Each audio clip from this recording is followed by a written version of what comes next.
This news is brought to you by...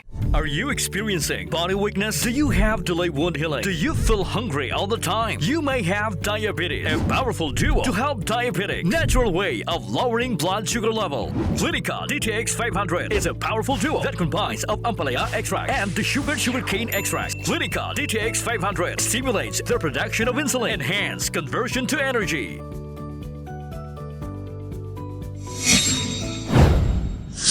Wala nalakip ang pamilya Lopez sa mga ginrekomenda nga pasakaan sang kaso nga murder sa ginpagwa nga desisyon sang Iloilo Provincial Prosecutor's Office.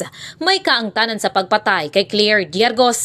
Base sa kopya sang resolusyon, lakip sa mga pagapasakaan sang kaso nga murder, amo Sanday Rafi Sorioso alias Nonoy, Gardo Ibrahim alias Gardo Yusuf, kag Maria Rudilen Sumbong. Ang nasambit nga resolusyon ang ginpermahan ni Sean Carrie Acot, Associate Provincial Prosecutor sang Abril 18 tuig 2022. Samtang ginaprobahan naman ini ni Deputy Provincial Prosecutor Edwin Sostituya.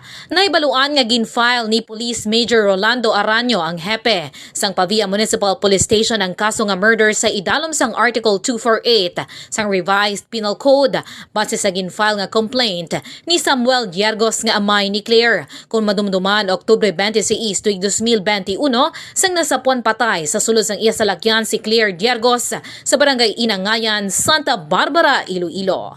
Ini si kabanderang Alex Escalante.